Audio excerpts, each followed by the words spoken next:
bien, bueno, agradecido con el Señor una vez más de poder estar aquí y compartirles la palabra de Dios. ¿Cuántos están contentos? Bueno, yo también estoy contento y no solamente me siento contento, sino también me siento con la responsabilidad de compartir la palabra de Dios con usted. Quiero pedirle que me acompañe a hacer una oración y luego entramos al tema del día de hoy. Padre, te bendecimos, te damos muchas gracias. Estamos muy contentos, agradecidos de estar aquí en tu casa. Señor, es el mejor lugar en donde nosotros podemos estar. Tenemos paz, aprendemos, nos acercamos más a ti.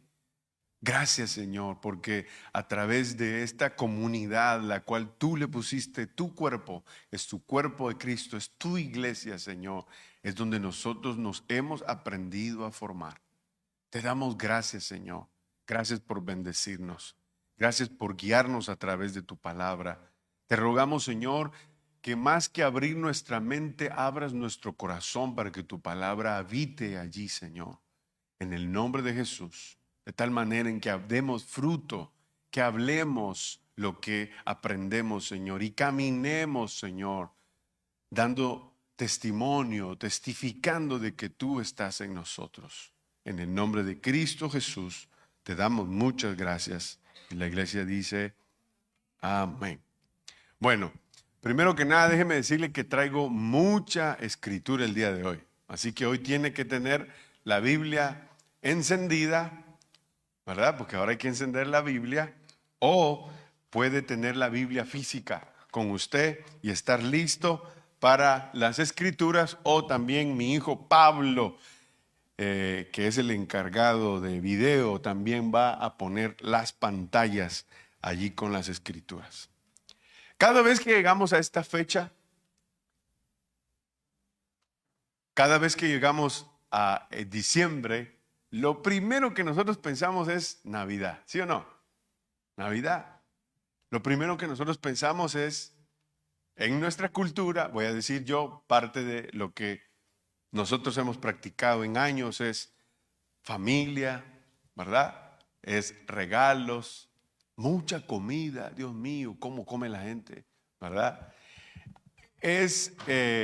También es una época muy peligrosa para algunos porque se gastan los ahorros, se gastan el dinero de diciembre y para enero están así quebrándose los dedos para ver cómo les va a alcanzar porque se han gastado todo en diciembre.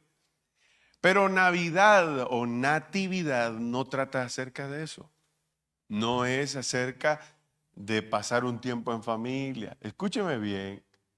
No es de comer mucho el tiempo en ese tiempo. No se trata acerca de eso. Se trata acerca de aquel ser que un día vino a darnos esperanza. Se trata de aquel niño que nació, que vino a darnos vida eterna. De eso trata Natividad. De eso trata la Natividad. Así que yo quiero hacerle a usted una recomendación. Cuando usted siempre llegue a esta fecha, recuérdese del Salvador, de aquel que vino a darle vida eterna a usted. Y de eso quiero hablar. Yo quiero hablar acerca de ese niño que en el futuro llegó a ser grande, que la sociedad, que las personas le empezaron a decir nombres, le llamaron. Sin embargo, un ángel le había revelado a María cómo se iba a llamar aquel niño. Era Jesús, por supuesto, ¿verdad?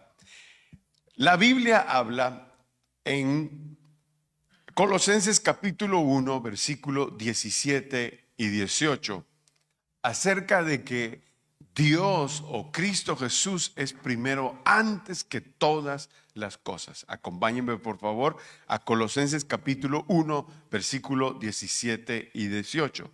Y dice, y Él es antes de todas las cosas. Y todas las cosas en Él, dice, subsisten. Y Él es la cabeza del cuerpo, que es la iglesia. el que es el principio, ¿ya lo tiene? El primo, ¿qué dice? Ayúdeme a leer. El primogénito de entre los que muertos, para que en todo, ¿qué dice? Tenga la preeminencia. La palabra que a mí me llama la atención de ese texto, todo está extraordinario, pero lo que me queda, me dejó pensando mientras leía la escritura es subsistir, subsiste. La palabra subsiste tiene un significado de valerse por sí mismo, y eso es Dios. Dios se vale de sí mismo, Él no necesita de nada, Él no necesita de nadie, porque Él tiene todo el poder de poder subsistir. Él es, como lo dice el Apocalipsis capítulo 1, versículo 8, Él es el alfa, Él es la omega, Él es el principio y el fin. Eso lo dice el Señor. El que es y que era y que ha de venir, Él es todopoderoso. Ese es Cristo. Yo quiero hablar acerca de eso, de quién es Cristo. Hay una pregunta que el mismo Jesús les hace a sus discípulos, ¿verdad? Yo digo que es complicado nacer en un entorno en donde uno fue designado a hacer una tarea y luego las demás personas deben de saber o investigar. En este caso, ellos andaban siempre buscando si había venido el Salvador. Sin embargo, Jesús les hace una pregunta. Ya el tiempo ha pasado. No estoy hablando del Cristo recién nacido, no, sino que le estoy hablando del Cristo ya adulto. Está reuniéndose con sus discípulos y les pregunta: ¿y quién dice la gente que soy? Eso lo dice en Mateo capítulo 6, versículo 13.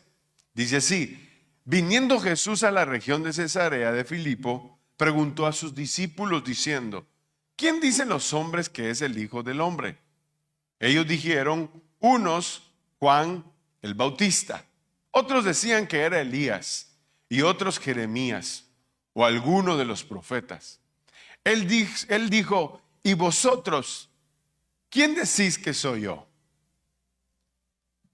La respuesta es muy importante y solamente podía ser dada por Dios, porque Él sabía quién es Cristo y para qué había venido Cristo, ¿verdad? Es un poquito incómodo el que le pregunten a uno, o por ejemplo su esposa a usted: ¿y no me conoces? ¿Verdad? No me conoce. Me quedé sorprendido que en una reunión que tuvimos de varones, ahorita me recordé de Oscar, que digo, yo sé que a Karina le gustan las hamburguesas, digo. Así inmediata, digo, ¿de verdad? Dije yo, mira, ni siquiera titubeó, ni siquiera la vio a los ojos para, a ver si me recuerdo de algo. No, el hombre dijo de una vez que a Karina le gustaban las hamburguesas, ya está. Y digo yo, mira, qué bueno es tener en memoria lo que la otra persona le gusta. Y qué bueno es tener en memoria lo que la otra persona es. Está aquí la iglesia. Por eso Jesús les preguntaban: ¿quién dicen ustedes que es que soy yo? La única manera de nosotros conocer, saber quién es Cristo es a través de una relación. Está aquí la iglesia, sí. Pues no esté tan serio, pues, hombre. Dice el versículo 16, respondiendo Simón Pedro dijo, ¿qué dijo Pedro? Tú, le dijo, eres el Cristo. Cristos es en griego, en hebreo es Mesías, que significa ungido. Ungido que fue aplicado, escuche bien esto por favor, particularmente a los reyes de Israel. Eran ungidos, ¿ok? Se les derramaba una cantidad de aceite sobre ellos porque eran ungidos. Todos ellos que gobernaban a Israel representaban al Señor, que habían sido apartados, habían sido ungidos para la labor de representar a Israel. En algunos casos, el símbolo de la unción fue seguido por la realidad espiritual. Es decir, que la persona que era ungida se convertía en el ungido por el Señor. Ejemplo fue Saúl. Aunque fue malo Saúl, pero Dios lo llamó a él. Y esto es algo que nosotros debemos de aprender. Dios nos puede hacer un llamado. Dios nos puede ungir. Pero si no nos portamos bien, el llamado no es tuyo. El llamado no te pertenece a ti. La posición que tú tienes, ¿quién te dijo que eras dueño de lo que Dios te da? ¿Está aquí la iglesia? Ni yo que soy el pastor. Yo tengo un llamado. Debo de funcionar en cuanto al llamado. Si me ando portando mal, me van a quitar. Dios me quita. Dios me hizo el llamado al servicio. Pero no puedo pensar que yo soy dueño del llamado que Dios me dio. Aleluya. Así es la cosa. O sea que yo puedo fallar y Dios me puede quitar. Que Dios me guarde, que yo no quiero hacerlo. Pero ese es el ejemplo de Saúl. Era llamado, era ungido, era apartado para hacer la obra de Dios. Sin embargo, él fue desobediente y fue un fracaso.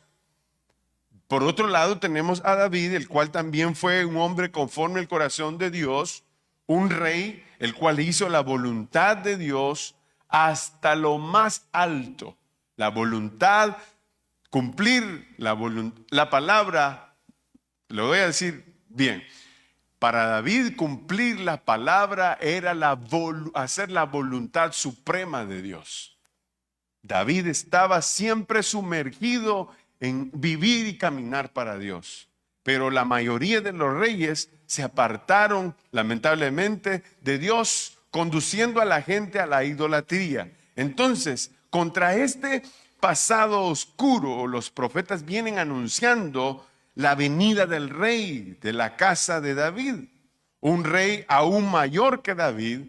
La Biblia dice que sobre él reposaría el espíritu del Señor. Isaías 11, versículo 1 y 3 dice: saldrá una vara del trono de Isaí, un vástago retoñará de sus raíces y reposará sobre el espíritu de Jehová. Sobre él, el espíritu de Jehová. Espíritu, dice, de sabiduría y de inteligencia, espíritu de consejo y de poder, espíritu de conocimiento y de temor de Jehová. Versículo 3 dice: y le hará entender diligente en el temor de Jehová. No juzgará según la vista de sus ojos, ni arguirá por lo que oigan sus oídos. ¿Quién era? ¿A quién se refería? Era a Jesús. Los profetas venían anunciando la venida de Cristo. Esto es algo bien importante. Si usted es de las personas que a veces se hace preguntas y que usted necesita tener una evidencia para creer en Cristo Jesús, aquí tiene una. Lo que se había prometido se ha cumplido en los días de Jesús. En él se cumplió toda la palabra que aquellos profetas habían anunciado en la antigüedad. ¿Quién lo hizo? Era Dios, el que venía marcando con sus palabras el tiempo, el lugar y lo que aquel Cristo iba a hacer en la vida de aquellas personas y el significado que iba a ser para todo el mundo. El mensaje que traería de esperanza, el mensaje de amor hacia todas las personas, otorgando eternidad y perdón a todo ser humano. Ese es el Cristo.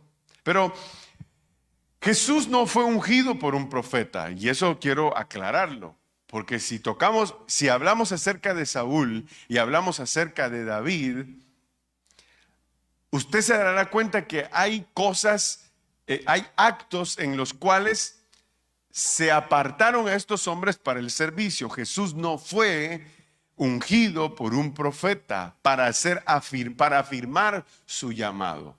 La Biblia dice que mientras Jesús era bautizado en agua por Juan el Bautista, se escuchaba una voz que decía: este es mi Hijo amado, y al mismo tiempo el Espíritu Santo de Dios sobre la vida de Jesús. Mateo capítulo 3, yo voy rápido porque tengo bastantes escrituras. Mateo capítulo 3, versículo 16 dice así: y Jesús, después que fue bautizado, subió luego del agua. Y he aquí los cielos le fueron, ¿qué dice? Abiertos. ¿Y qué pasó? Y vio el Espíritu de Dios que descendía como paloma y venía sobre él. Y hubo, ¿qué dice? Una voz de los cielos que decía: este es mi Hijo amado, en quien tengo complacencia.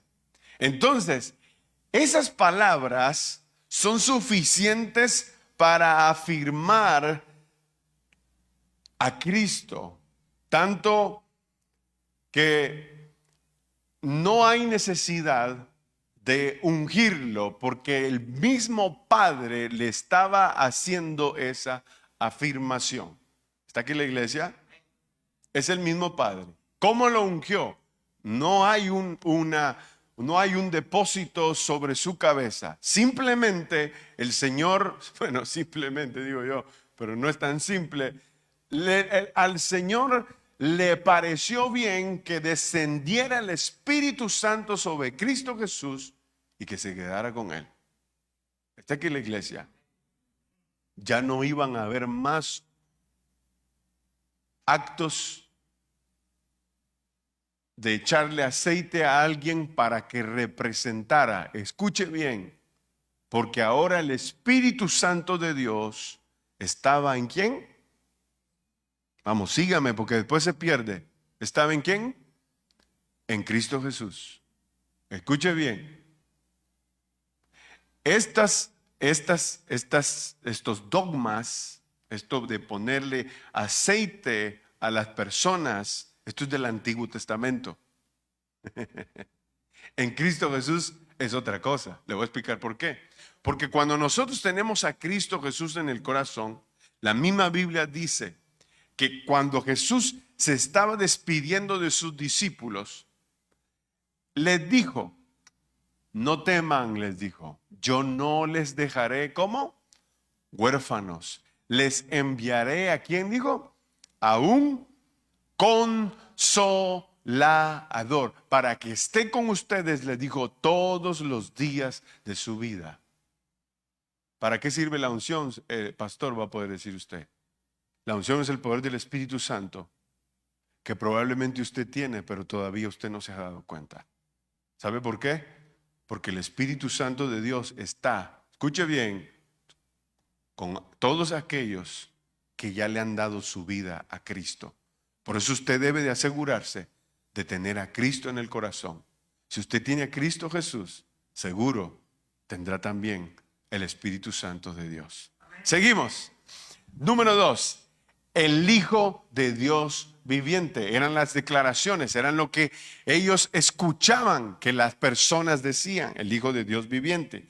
Así como el profeta Samuel ungió primero a Saúl y luego le explicó el significado de la unción, así también Dios Padre ungió a su Hijo con el espíritu de poder y le dijo: tú eres mi Hijo amado, en el cual tengo complacencia.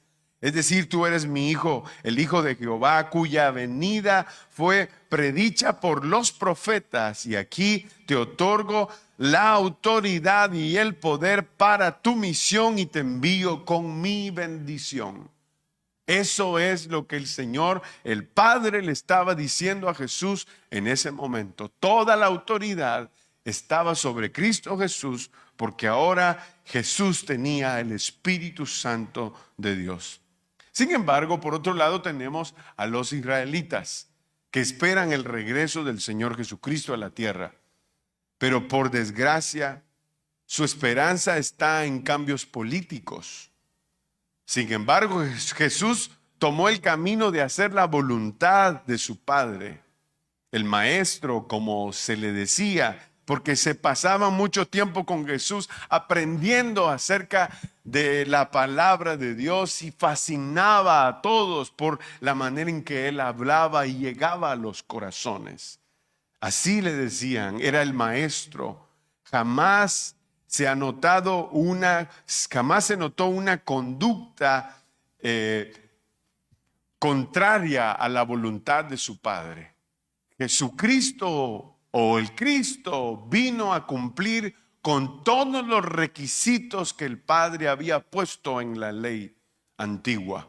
En Cristo Jesús se cumplió la ley. Es el único hombre que ha podido satisfacer el deseo de Dios. Ninguno de nosotros los hombres podemos satisfacer el deseo de Dios. Pero a través de Cristo, hoy nosotros sí podemos estar cerca de Dios de tal manera en que nosotros podemos ser salvos y Dios puede escucharnos porque nosotros venimos siendo un poquito más, nos metemos un poquito más hondo, nosotros venimos siendo primicias también de Jesús hacia nuestro Dios. Nosotros venimos siendo una ofrenda a Dios. La salvación ha llegado a los seres humanos y ha viajado a la tierra para salvar no a un grupo, sino a muchas personas en la tierra. Su misión era de reconciliar al mundo, es decir, establecer paz entre Dios y los hombres, dar a conocer el gran amor que Dios tenía. Dios muestra a través de Jesús su grande amor, otorgando su perdón y también la vida eterna. Ese es Jesús. Ese es nuestro Salvador. Las personas siempre preguntan, ¿por qué nos llaman cristianos? Las personas dicen, ¿y ustedes por qué son cristianos? ¿O qué significa ser cristiano? Bueno, en la primera vez que se escuchó acerca de esto fue en el libro de Hechos, en el capítulo número 11, versículo 26, en donde se congregaron ahí todos, dice, un año con la iglesia y enseñaron a mucha gente y a los discípulos. Se les llamó cristianos por primera vez en Antioquía. Es el primer lugar en donde se habla acerca de cristianos. Eran cristianos porque seguían a Cristo. El capítulo de Hechos 11 explica muy bien que estaban llenos del Espíritu también. Y eso daban a conocer que el Señor estaba ahí con ellos. ¿Sabe cómo se daba a conocer? También en la manera en que hablaban. Es increíble cómo uno puede tomar palabras de otras personas cuando estamos en una conversación, en una relación cerca. ¿Sí o no? A mí se me han pegado cosas mexicanas. Tengo, ¿cuánto tiempo de compartir aquí? Como unos 20 años de estar acá en esta comunidad preciosa que Dios nos ha permitido vivir. Y de repente me pongo así, ¿a poco? Hasta el tono me sale. Cuando voy a mi país, la gente reconoce y dice, pero vos, Alberto, me dicen, ya no sos guatemalteco. ¿Cómo no soy guatemalteco? Claro que soy guatemalteco. No, pero es que ya no hablas como guatemalteco. Claro, no voy a hablar como guatemalteco porque vivo entre un montón de culturas, la cual tengo que elegir no hablar como alguien, sino yo que comunico un mensaje, tengo que tratar la manera de darme a entender. Ya no puedo hablar como un guatemalteco porque si no, usted no me entiende nada. Está aquí en la iglesia. Pero ¿qué sucede? Si estamos entre hermanos mexicanos, uno aprende algunas palabras. Aprende a ponerle chile a la comida, ¿no es cierto? Ahora nos comemos unos tacos, dice uno, ¿verdad? Uno aprende las comidas, uno se relaciona con las personas y aprende las culturas. Dios mío, esto es extraordinario, por lo menos para mí. Para mí no es complicado compartir con culturas, pero sí me doy cuenta que hay unos medios a veces que se ponen con sus cositas, que me gusta esto, que no me gusta lo otro. Déjese de cosas, madure, porque Dios nos ha llamado a que seamos una sola familia. ¿Está aquí la iglesia? A eso nos ha llamado el Señor, a que seamos solo un solo cuerpo, ¿verdad? Vamos a hablar distinto, qué bueno, esos son los míos, digo yo, ¿verdad? Que tengamos un tono diferente, qué bueno, pero no dejamos de ser hermanos, porque aunque no nos unen las mismas costumbres, lo que más nos une es la sangre de Cristo. Amén. Así que usted no puede ser no puede ser cercano conmigo por el apellidazo que usted tiene, pero por la sangre de Cristo, usted es cercano a mí. Dice amén la iglesia. Entonces, en la relación se construyen maneras de ser. ¿Está aquí la iglesia? En la relación se construye una manera de hablar. Yo recuerdo cuando yo llegué a la iglesia hace mucho tiempo atrás. Yo escuchaba al hermano que decía amén, aleluya, gloria a Dios. Pasaban un hermano a leer la escritura y después de que había una puntuación, él decía amén, aleluya. Era una jerga que se practicaba en la iglesia, era una manera de hablar, ¿no es cierto?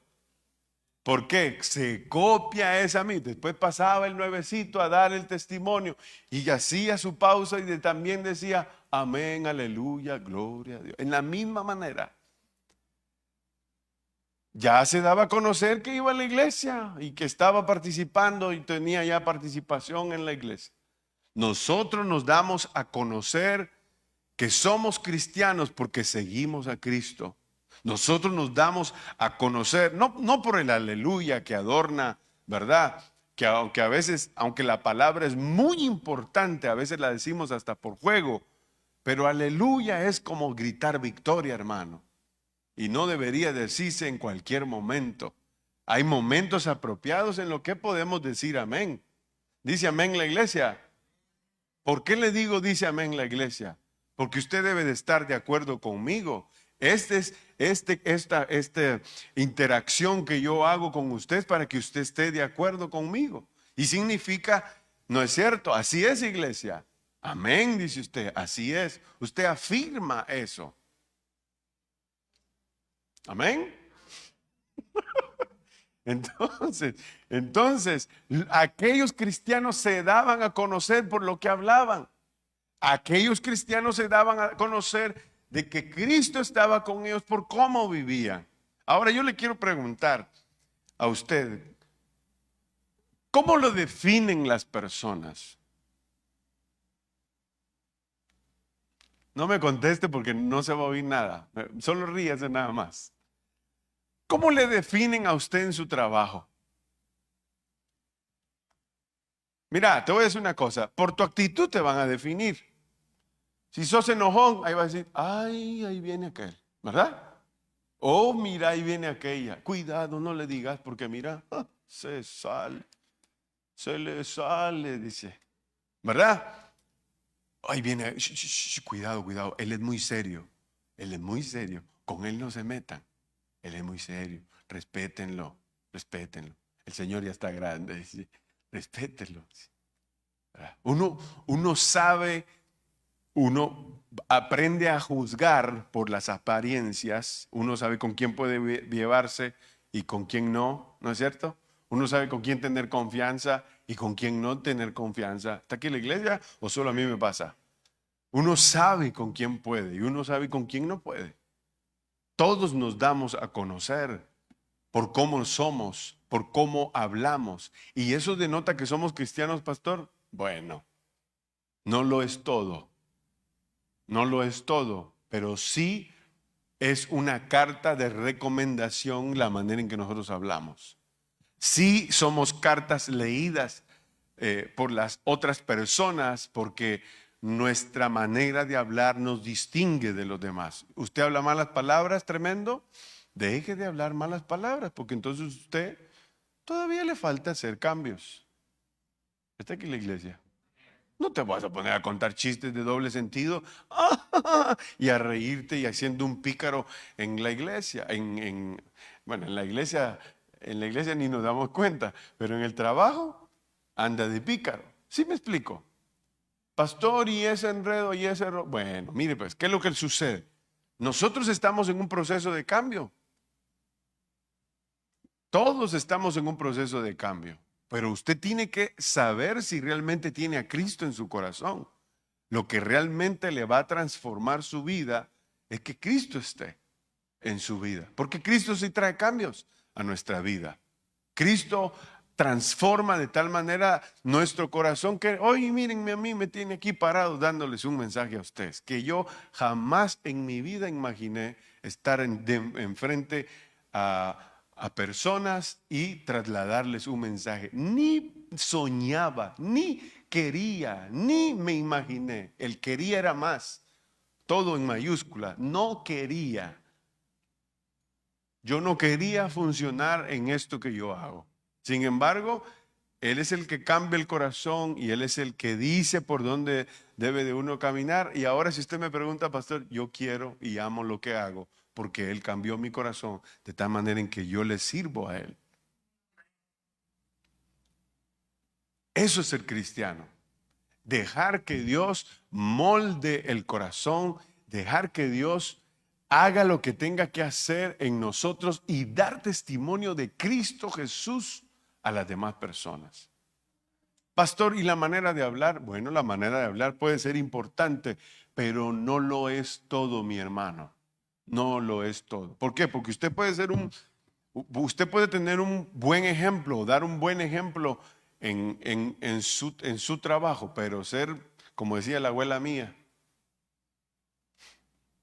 la abuela decía,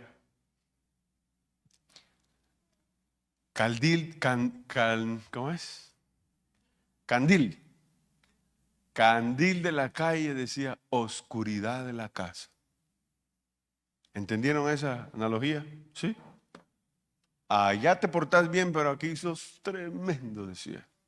Ah, aquí sí, decía la abuela. Tenemos que tener siempre el mismo criterio y el mismo carácter de comportarnos en donde nosotros estemos, ser iguales. Es como yo. Yo ando echando bromas todo el tiempo. Yo no puedo cambiar. A mí me decían, pero ¿por qué bromea tanto? Pues si así soy yo, le decía yo. Pues si así soy yo no puedo meter en el cuerpo de alguien o pensar como otra persona piensa. Yo soy así. Soy una persona alegre, estoy contento. ¿Eso es tener a Cristo en el corazón, pastor? No, eso no es tener a Cristo en el corazón. Eso es como yo soy. Yo quiero ser como Cristo. Eso sí quiero ser. Yo quiero parecerme más a Cristo. ¿Y cómo me parezco más a Cristo? Es cuando vivo lo que Cristo me enseñó a que debía de vivir.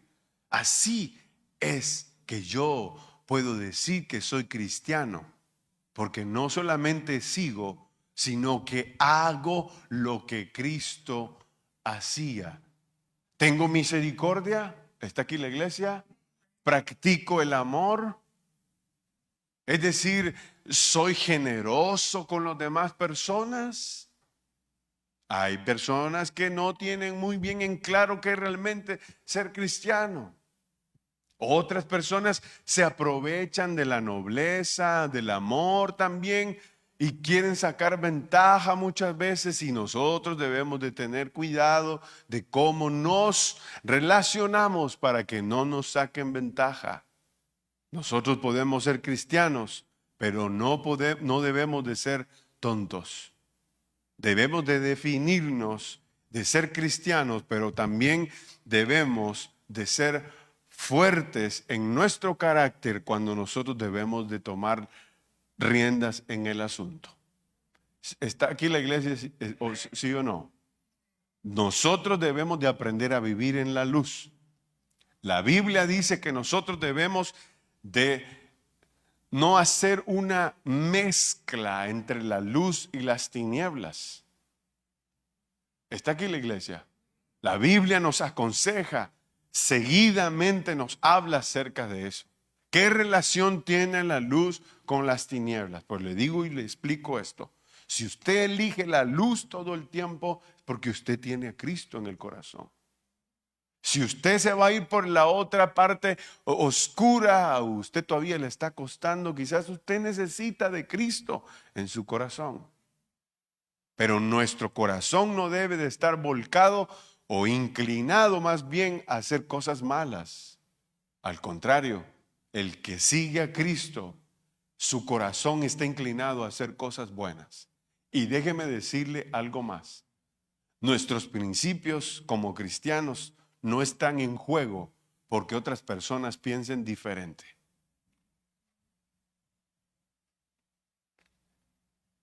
Yo soy en esa parte soy muy radical en eso. Yo puedo tolerar muchas cosas, pero si yo me voy a involucrar en algunas situaciones donde mis valores y mis principios se vayan a romper, yo no participo. Si es de negocios, mucho menos, porque con mis diezmos y mis ofrendas honro a Dios. Y no puedo presentarme a Dios si hay negocios sucios y falsos. No se puede adquirir ganancias de eso. Está aquí la iglesia. Ser cristiano conlleva, mis hermanos, a que nosotros vivamos en la verdad y no en la mentira. Ser cristianos conlleva a que nosotros seamos honestos y hablemos la verdad. Está aquí la iglesia, sí. Están enojados. Entonces, las personas van a identificar realmente que nosotros no solamente somos cristianos, sino que el temor de Dios está con nosotros. Y paso al tercer punto, en que ahora nosotros somos hijos de Dios. Eso es más, como dicen, ¿verdad? Eso es un nivel más alto. A que a la gente le gustan los niveles, ¿verdad? Este es un nivel más alto. Esto es un nivel de privilegio. Esto es un nivel en donde ya nosotros avanzamos bastante y ahora somos hijos de Dios. La primera carta de Juan, capítulo 3, versículo 2 dice, amados, dice. ¿Cómo dice? Léalo ahí. ¿Cómo dice? Amados. Mire usted, espere, no se vaya de una vez. Mire el vocabulario que usa Juan. Mire el vocabulario que usa Juan. ¿Cómo le habla usted a su amigo? Usted le dice, amado hermano. Está aquí la iglesia. O usted dice, nosotros nos tenemos tanta confianza que hasta nos faltamos el respeto. ¿Qué pasó? ¿Qué pasó?